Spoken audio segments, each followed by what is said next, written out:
Daqui. Pastor Mário, hoje alguns dizem que não tem nada, não tem problema. Por exemplo, músico profissional. Ele vai tocar lá, tem um ensaio da escola de samba lá no Rio de Janeiro, ele é profissional. Ele vai lá, tocar lá o pandeiro, o repique, o tamborim dele, não é? Porque é profissional, ele está ganhando o cachê dele para isso, afinal de contas, ele vive disso, é um músico profissional, estudou para isso. Então ele está lá nos ensaios das escolas de samba, nos shows, e no domingo está na igreja louvando a Deus. Eu falei que a pimenta era forte.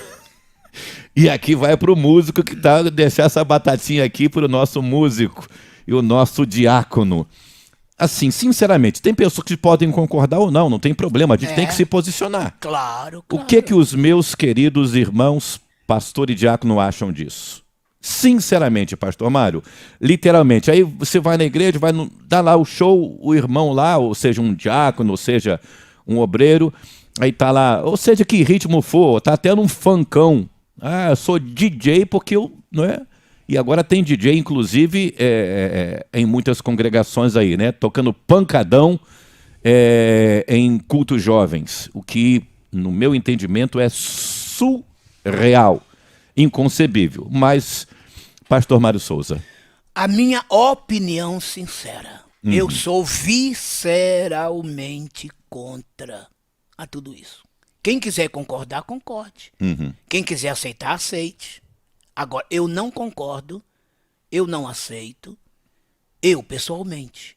Porque Deus disse assim, que a glória dele, ele não dá a outrem. Ele não dá a glória dele a outrem. Quer dizer, o mundão está lá. Quem é o autor de tudo que está lá? Eu quero lembrar para os senhores, está lá em Ezequiel capítulo 28, de 12 a 15, que Satanás, antes da sua queda, olha bem, ele era querubim ungido. Está escrito.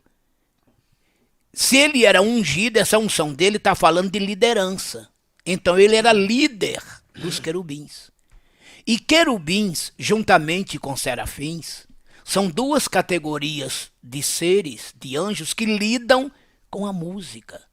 O querubim, além de ele ser guardião, ele também é músico. Tanto é que lá, na descrição linda que esse personagem tinha antes da sua queda, vivendo entre as pedras preciosas, tinha lá pífaros e tambores, instrumentos musicais.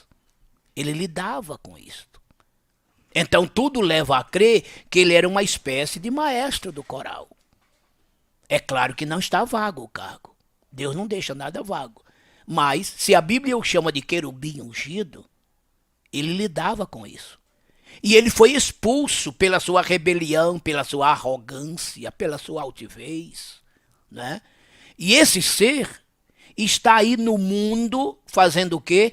Inspirando cantores e músicos. É por isto que vocês veem por aí músicas que são lindíssimas em ouvir. Não resta a menor dúvida. Tem músicas aí que são esplêndidas. Resta saber quem as inspirou. E o músico, por excelência, ele não perdeu essa qualidade. Ele está aí inspirando. O que foi que ele disse a Jesus? Olha, mostrou a ele toda a sua glória do mundo. E disse, olha, se você se prostrar e me adorar, eu vou te dar tudo isso. Mentiroso, né? Então você vê que ele é o príncipe deste mundo. Ele comanda a sua parte. Esse mundo sistêmico, o mundo Ion, é comandado por ele. Agora você vê cantores aí espetaculares, músicos aí espetaculares, e quando você vai ver, são pessoas totalmente dedicadas ao serviço dele. Então, como que pode agora um crente que toca para Deus, que louva a Deus, se misturar com esse tipo de situações e para lá? Então, irmãos... Pastor Mário, você aplica também uma fonte pode jorrar 2 tipos de água? Você aplica nesse contexto? Perfeitamente. E só pode aplicar nisso aí. Como que pode se louvar a Deus e ao diabo ao mesmo tempo? Mesmo porque, pastor Mário, aí me permita, quando a gente fala consagrar, é dedicar algo que é exclusividade de Deus. No Antigo Testamento, lá em Levítico, quando você consagra um instrumento, você não pode vender, trocar, emprestar nada. Tá lá. Positivo. Isso trazendo aqui uma aplicação para nós, a nossa vida está o quê? Consagrada a quem? A quem? Minha vida seja assim. Consagrada a ti, Ou seja, dedicada ao Senhor. Porque uma pergunta, você citou ali, por exemplo, uma escola de samba. Vamos ver as escolas de samba do Rio de Janeiro. Teve uma dessas apresentações vitoriosas da Mangueira, campeã daquele ano, que foi uma homenagem à cantora irmã de Caetano Veloso, Maria Bethânia. Isto. Lembra disso? Lembro. E outra coisa, mas ela, para ir e aceitar, ela teve que consultar o seu guia, a sua guia, lá entre os orixás. E foi consentido. E ela foi. Aí eu pergunto, irmão, um crente tocando aquele hino da escola de samba. Em homenagem a quem? A Deus. Era a Deus? Como ficou esse músico? Ou aquele cantor?